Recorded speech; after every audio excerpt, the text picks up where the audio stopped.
आयचे पहिले वाचप राजांच्या पुस्तकांतले.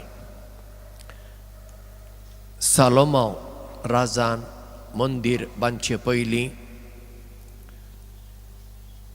जुदेव लोकांक आर्क पॅट म्हूण एक आसली, मोदेराची पॅट ती.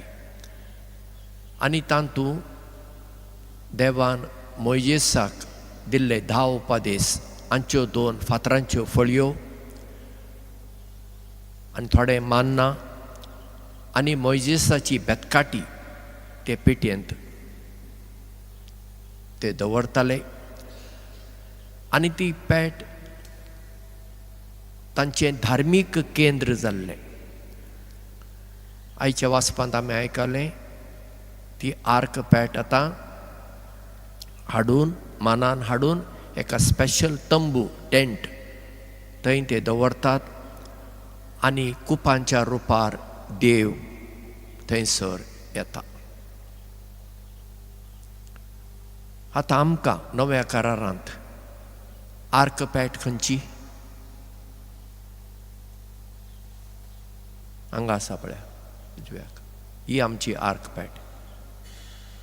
हांगा मोइजेसाच्यो फळयो नात, हांगा मान्ना ना, हांगा मोइजेसाची बेतकाटी ना, हांगा जेजू आसा. हांगा म्हणटच आमचें केंद्र जावंक जाय पवित्र साक्रामेंत. हरशीं तो इगर्जेंत हांगा आसतालो. खंयच्या कारणांक तो काडून ताका कुशीन घाला तें म्हाका खबर ना, हांव ताका जबाबदार न्हय. पूण आमचें केंद्र आसूंक जाय हें मागणें करूंक जाय आमी.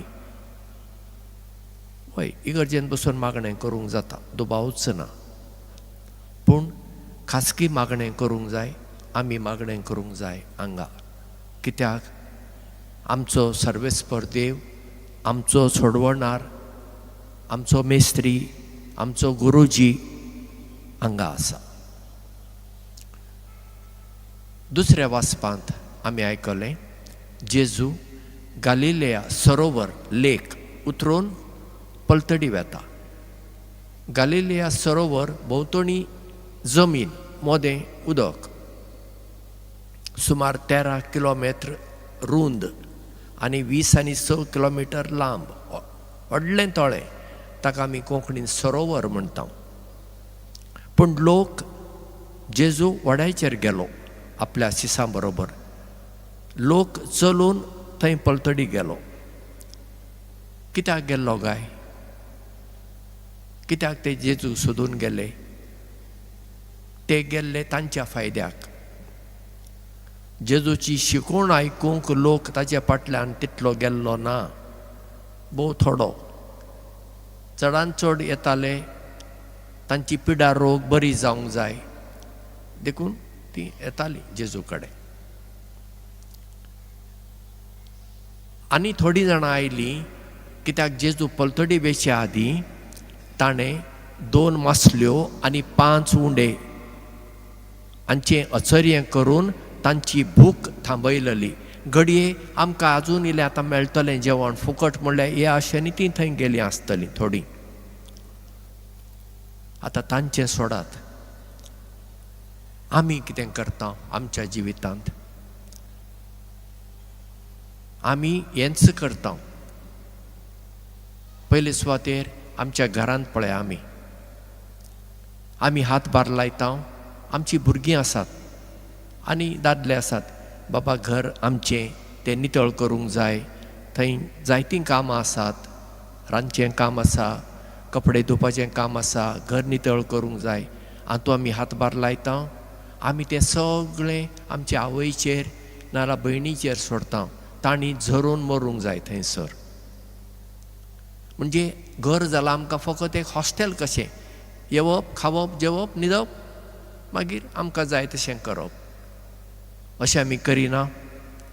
म्हणजे अशें आमी करतना आमी आमचे आवयक वा आमची भयण वा कोण अस्तुरी आसात तांचो वापर करता. म्हणजे आमचे खातीर आमी तांचो वापर करता. केन्ना आमी तांकां म्हणटा आज तुवें बरें रांदलें, रुचीक रांदलें, म्हाका बरें लागलें तुवें रांदलें, अशें आमी म्हणटा.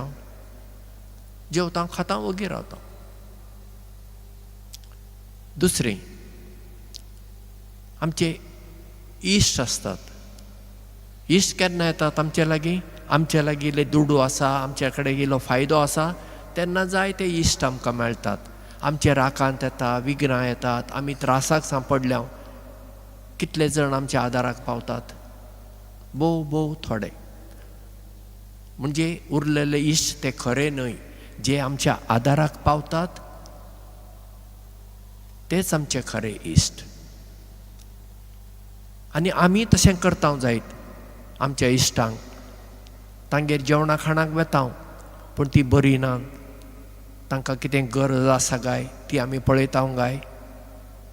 पळोवंक जाय न्ही. नाजाल्यार आमी तांकां वापरल्या भशेन जालें. मागीर आमी वापर करता इगर्जेचो. आमी इगर्जेक येता. कित्याक येता? वेळपाड करूं, दुसरें काम ना म्हणून आमी येता. पयले सुवातेर मिसांत वांटो घेवंक. मागीर मिसांत वांटो घेवंक जाय जाल्यार आमी एकठांय रावूं नाका. कित्याक मीस सगळ्यांचे. थंय हांगा शिंपडून रावप, आपणाक जाय तशें करप, म्हणजे आमी इगर्जेचो वापर करता. म्हाका जाय, म्हाका हांगा जाय, हो जागो म्हाका जाय, कित्याक हांगा तें फॅन आसा आनी हांगा आनी कितें आसा, अशें न्हू आमचें. बाबा एक एकटीं जेन्ना आमी इगर्जेक येताना खंय बसून मागणें करूंक जाता तें मानून घेता. खंय बसूं येता, तुका खंयचो जागो बरो लागता थंय बस.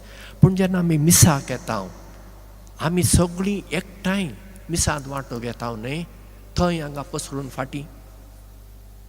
हें सारकें ना, सारकें ना.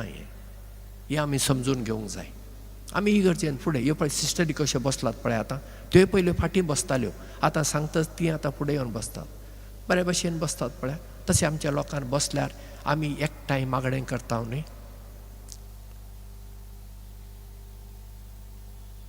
मागीर आमी वापर करता देवाचो. आमकां देव केन्ना लागता? आमचेर आकांत आयिल्ल्या वेळार, आमची गरज आसा तेन्ना आमी देवा कडेन धांवता. नाजाल्यार आमकां देवूय ना, देवसारूय ना, कोणीय जाता अशें. बाबा देवाक अशें करूंक जायना. आमी कित्याक मिसाक येवंक जाय आयतारा? कित्याक आमी साक्रामेंत घेवंक जाय? कित्याक आमी मिसाक आयली म्हूण साक्रामेंत घेतलो म्हणून देव व्हड जाता? ना, देव व्हड जायना, तो व्हडच आसा. आनी आमी मिसाक येवना म्हणून देव ल्हान जाता? ना, तो ल्हान जायना. आमकां देवाची गरज आसा देखून आमी आयतारा आनी सोंताचे दीस 2 आसात, ऑगस्ट 15 आनी नातालांच्या दिसा आमी मिसाक वांटो घेवंक जाय. पूण आमच्या लोकांक आतां हें लागच ना. तरणाट्यांक तरी लागच ना. ती म्हणटा ऑनलायन. ना, ऑनलायन मीस आतां वॅलीड ना. हें समजून घेयात. कोवीड टायम ती एक परवणगी इगर्ज मातेन दिलोली, कित्याक इगर्जांक वचूंक जायनासलें, बंद आसल्यो. पूण आतां तें ना. बरें, ऑनलायनीन तुवें पळोवं येता, तशें तूं एक तियात्र पळयताय, फिल्म पळय, तशें पळोवं येता.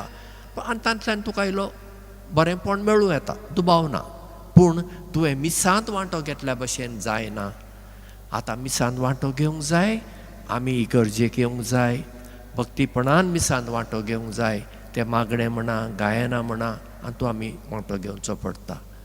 नाजाल्यार आमी जशें त्या जेजूच्या काळार त्या लोकान जेजूचो वापर केलो तसो आमी जेजूचो वापर करता. हें सारकें न्हय, हें आमचें चुकता. म्हणटच आज आमी देवा कडेन कृपा मागुया. सायबा, कोणाकूच जावं घरच्यांक, जावं शेजारच्यांक, जावं आमच्या सैरेदाऱ्यांक, जावं आमच्या इश्टा इश्टिणींक, जावं इगर्जेच्या वडिलांक, जावं तुका देवा, आमी वापर करचो न्हय. बगर आमी तुजी सेवा करूंक तूं आमकां कृपा आनी बळ दी.